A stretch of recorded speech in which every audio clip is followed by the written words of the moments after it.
welcome to my channel. In today's video, I am super excited to share with all of you a luxury makeup haul. This is my first time ever buying anything from Bloomingdales, and so I picked up a number of items, and I am super excited to share these with you guys today because these are luxury items that are really pricey and have been on my wish list for a very long time. But finally I bit the bullet and decided to pick them up, and so in today's video I'll be sharing with you guys my initial impressions of these products. So to first just run through them, we first off have this mini clutch eyeshadow palette from Yves Saint Laurent. So these have been all over social media. This is actually the product that inspired this haul for me because it's only available on Bloomingdales and Selfridges. And so that's what got me interested in buying things from Bloomingdales in the first place. And just look at how beautiful this palette is. I am so excited. And here is the palette itself. So beautiful. This is the Color Story 100 Stora Dolls. It's the cool toned neutral color story, so kind of the most basic of all of the color stories. But because it's a quad, I thought this would be just really great on an everyday basis. And I was just super excited to try this out because I think this will be a color story that I can definitely bring with me traveling and use for a bunch of different occasions. Next up, we have the Hermes bronzer. So yes, I am very late to the party on this one, but this is an extremely expensive bronzer, over $100. So it was honestly pretty hard for me to justify this, but I finally decided to pick this up. And I actually got this in shade 3 Sahara. So I did a lot of research on this to try to figure out the shade.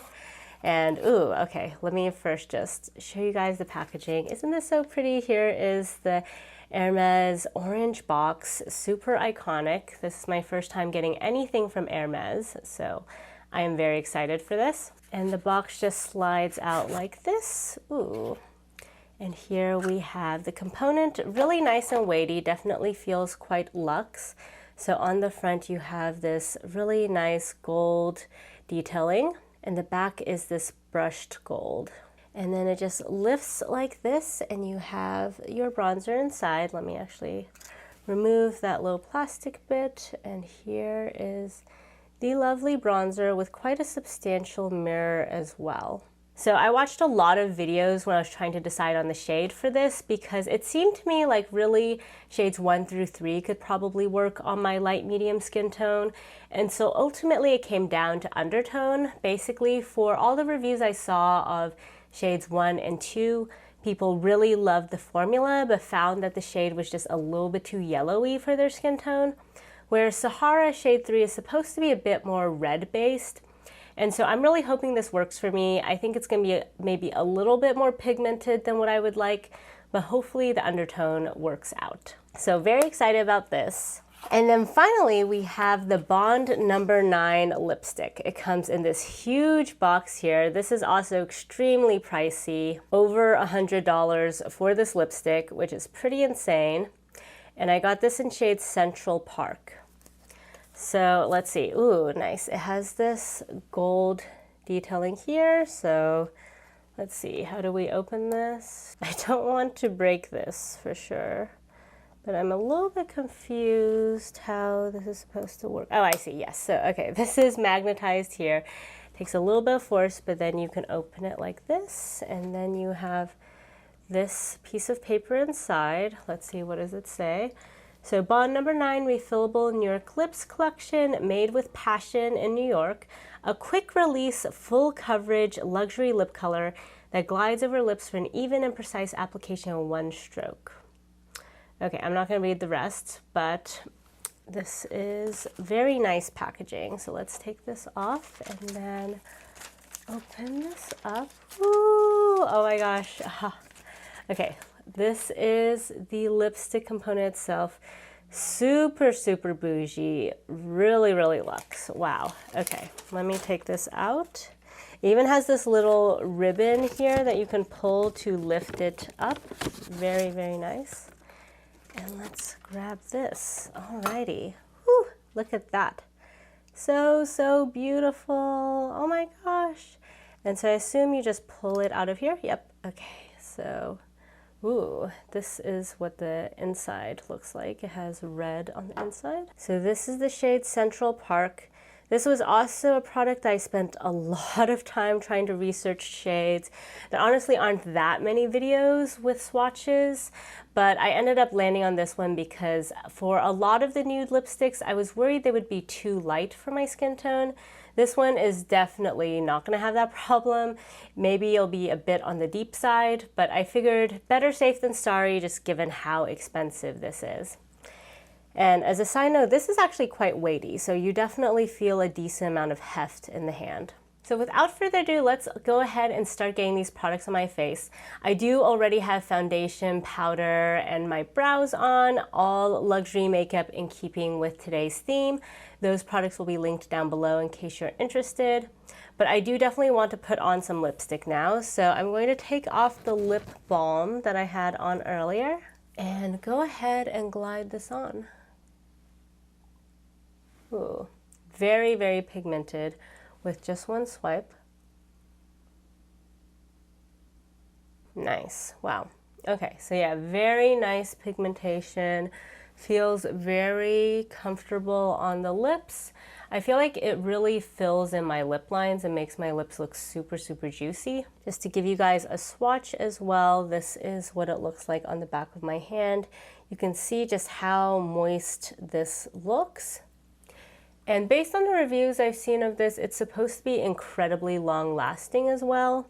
So I'm super excited about this. As someone who has been watching Michelle Wong's videos for many years, this has been a formulation she's been raving about and has been describing as her top lipstick formula for a very long time. So it's very pricey, so I really hope that this lives up to the hype and is worth the like $105+ that I spent on this. But very, very luxe and bougie. Definitely will give it that. So now my face is desperately in need of some color, so let's go into this Hermes bronzer. I have a bunch of bronzer brushes here with me today, but I'm gonna first start with my Fan L from Sonia G because there's technically 3 different shades within this bronzer. So you have the shade down the middle of the H, then the shade of the H, then the shade around the H. Actually, before I disturb this, let me give you guys some swatches of those just so we can see how much they differ. So I'm just taking a bit of each of those components.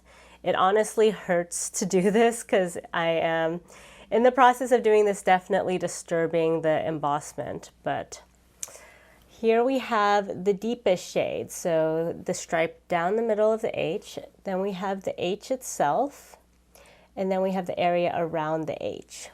So you can see you kind of get 3 shades in one to some extent, where you go from kind of the deepest, most red toned to something a little bit less deep, a little bit more yellowy, and then the lightest shade over here. In practice though, I think it's gonna be pretty hard to just get one of the shades, and I think most of the time people just kind of swirl it all together. But I'm gonna first go in with this brush and try to just get sort of more of, oh, whoa, okay. I don't know if you guys can see, but quite a bit of it kicked up over here. So actually be a little bit careful when applying this. I thought this was gonna be pretty hard pressed since it's that luxury formula, but yeah, this brush actually picked up quite a bit. So let me just start by putting this on my cheek. Ooh, okay. Yeah, the pigmentation is actually quite substantial, so I don't think you're gonna have to be digging into this, especially the Sahara shade. So far though, I am enjoying this shade. I think it is definitely not too yellow, which is great. That was something I was worried about with the other shades, and I think this one does have a bit more of that reddish undertone to it, which I personally find to be a little bit more flattering on my skin tone. So there we have it on this side of my face and nothing on this side. So I think that's pretty nice. Now I do have some of my other bronzer brushes here as well. So I'm gonna go in with my Face Pro from Sonia G and kind of dip in a bit more broadly.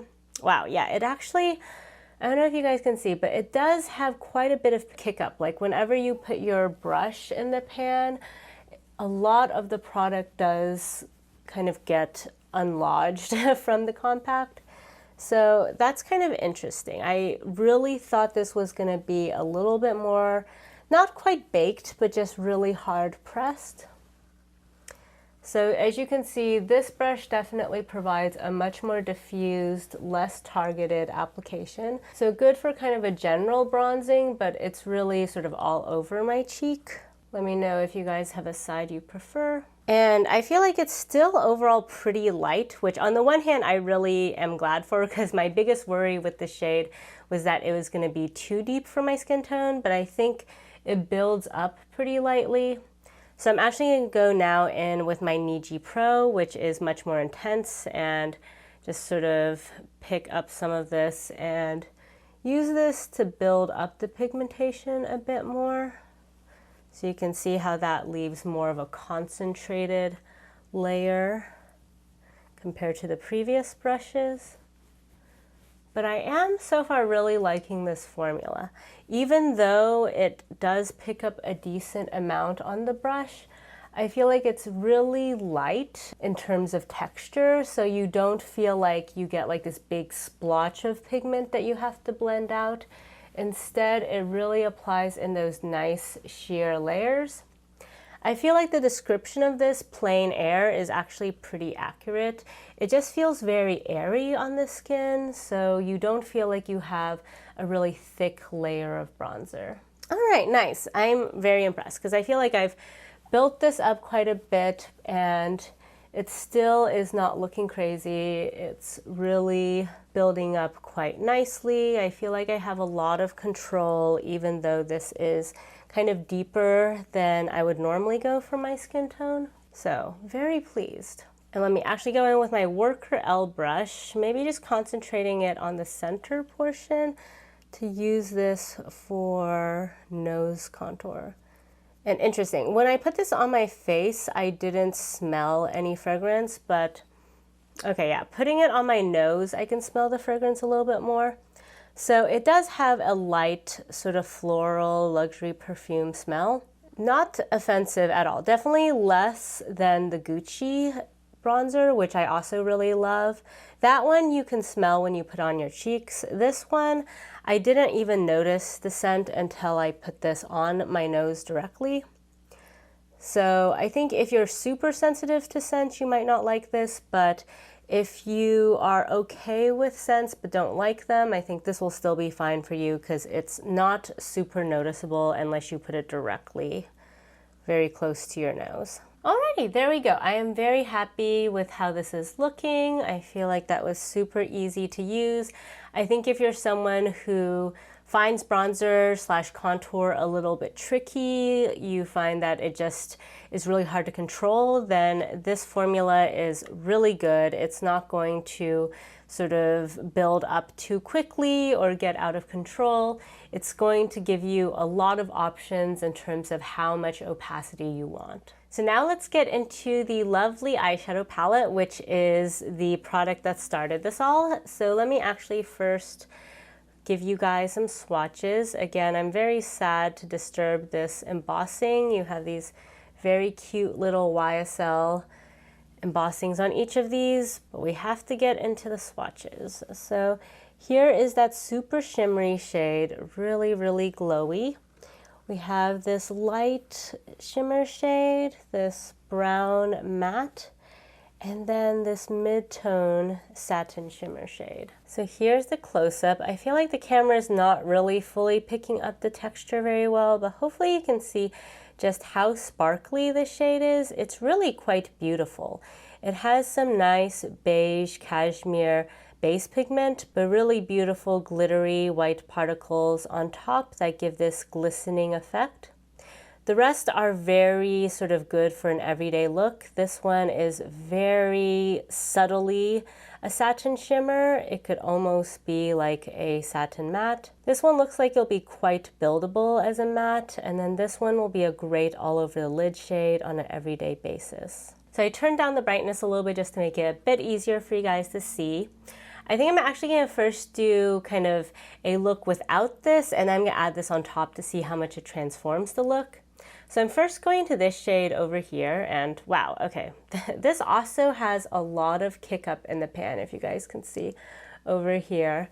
Interesting. Okay, not what I was expecting from a luxury palette, but let's just go with it. Oh, wow, okay.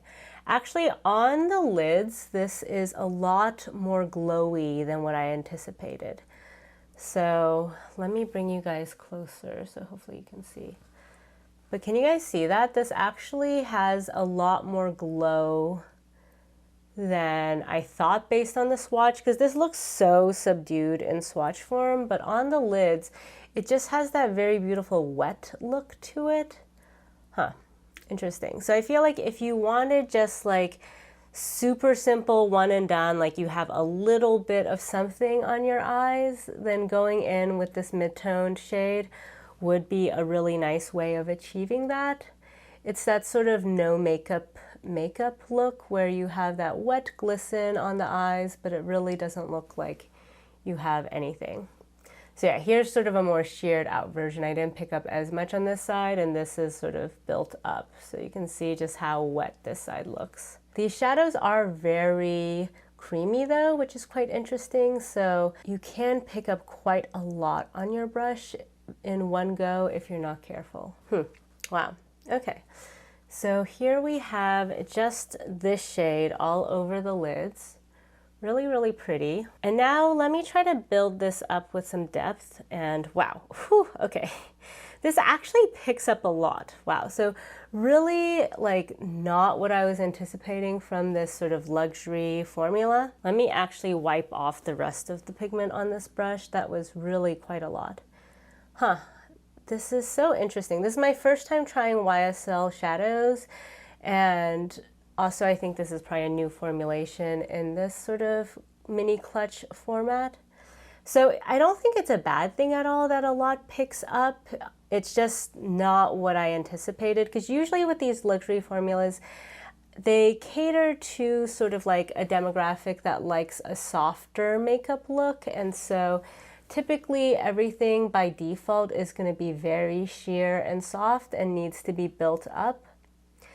So this is quite interesting that for YSL, at least in this specific line, everything is very pigmented. I think it's just sort of a function of this formula being so creamy. So if you're using a natural hair brush like I am today, this is my Wayne Goss number 16 brush, it just naturally picks up quite a lot because the slight wetness of the formula really adheres to the bristles quite quickly, and so you end up getting quite a bit. That said, it blends out really easily, as you guys can see. I think the creaminess also means it's a little bit more like a cream shadow in terms of having a super seamless blend. So you just need to be a little bit careful in terms of how much pigmentation you want, but however much you apply will definitely blend out. And I think the look I have right now is actually really pretty. Like, I've only used these two shades down here, which, to be frank, look pretty boring and pan. Like, especially this one is kind of shocking to me in terms of just how much glow it gives to the lids.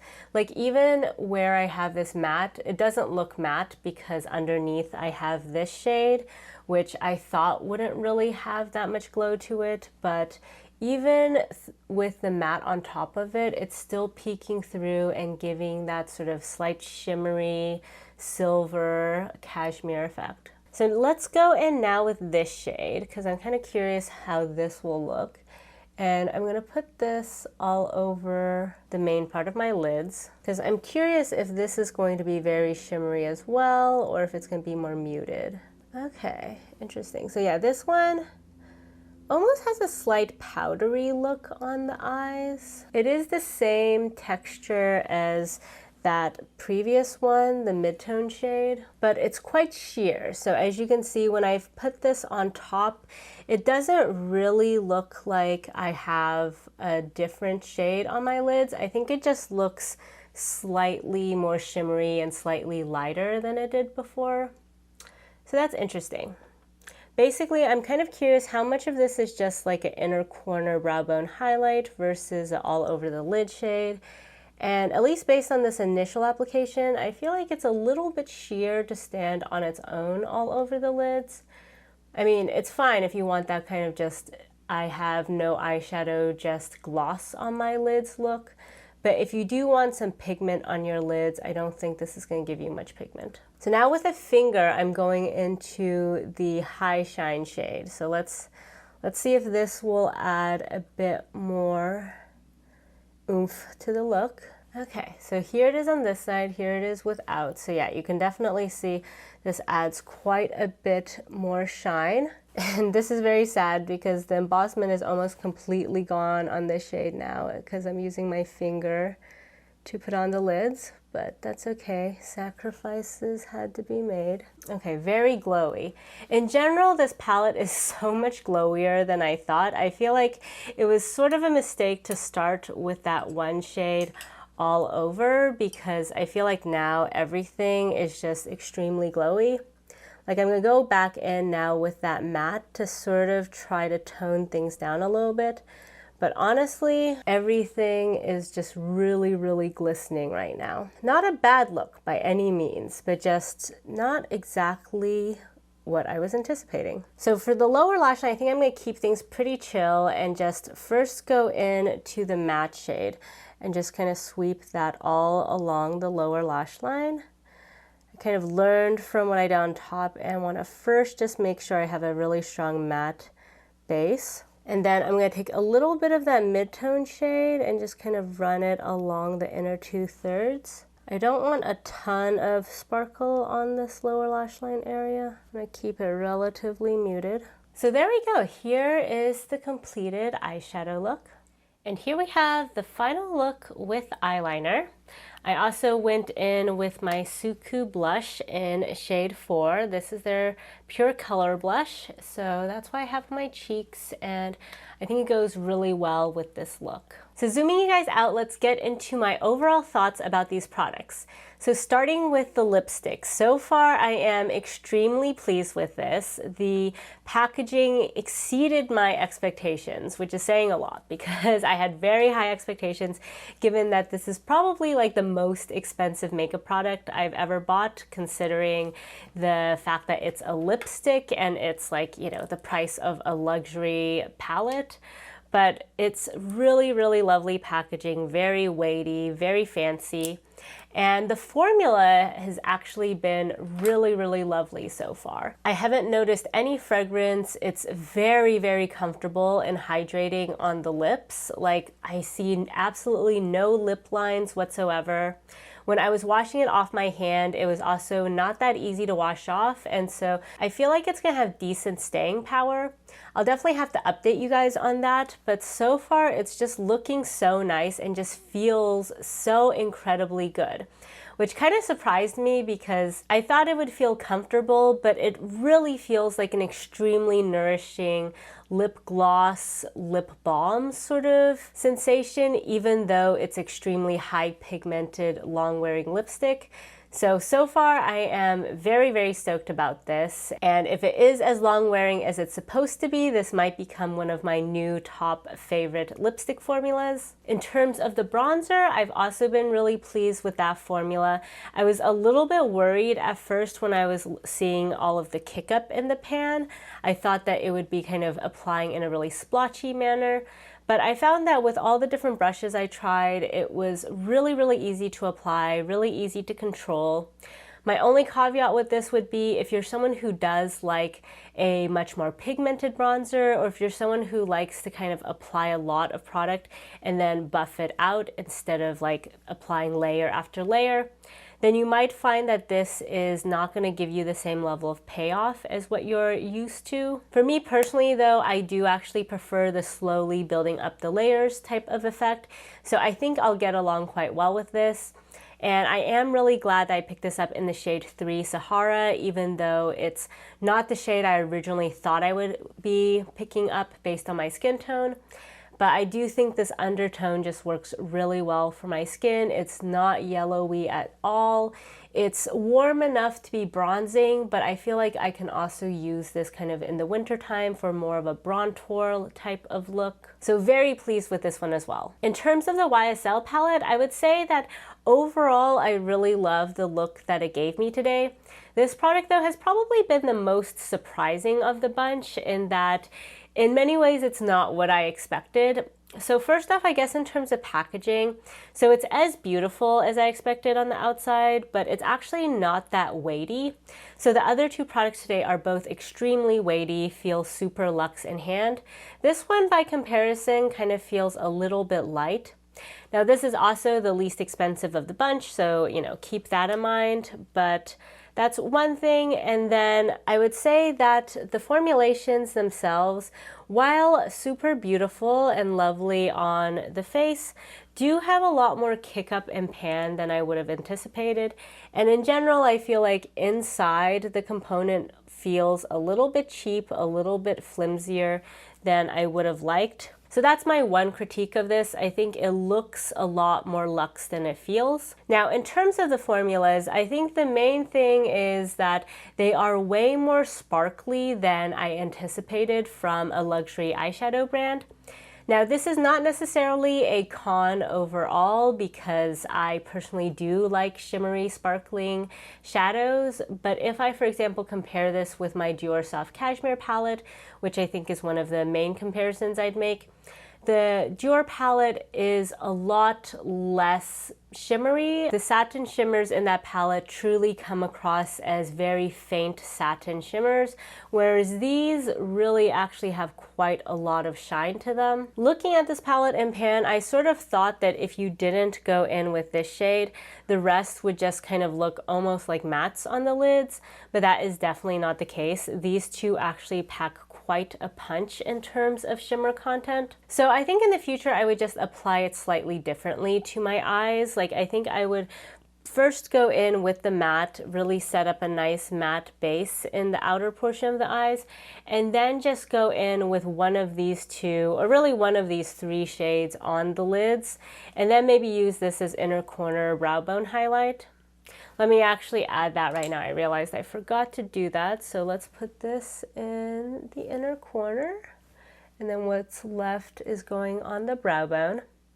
So yeah, I think this lightest shade is pretty good for this use case. But that's the one thing I would do a little bit differently, just because even though I don't mind the shimmer and the crease look, I do feel like today there's just a lot more kind of layers of shimmer on my lids than I would typically go for. Still really beautiful though, just different than what I was anticipating. Now, since today's video is already quite lengthy, I'm not going to go through and do comparison swatches, but let me know if you guys would be interested in dedicated videos to any of these products. In particular, I was thinking of doing a dedicated video to this where I also do comparisons with all of my other cool tone neutral palettes, like the Natasha Denona Midi, or even my little Kaja bento box, and of course the Dior Soft Cashmere palette. I've also been thinking of doing a dedicated video to this Hermes bronzer, since I do have a ton of bronzers, so I could compare them with all of those as well. So let me know if you guys would be interested in that. I don't know if I would do a dedicated video to this lipstick because I only have one of these and I'm not sure how much comparison I can do, but if you are interested in an updated look at that lipstick after I've gotten a chance to play around with the formula more, definitely let me know that as well. So that's it for today's video. If you guys like this video, please give it a thumbs up, and if you haven't already, please subscribe to my channel. Thank you all so much for joining me today, and I'll catch you next time. Bye!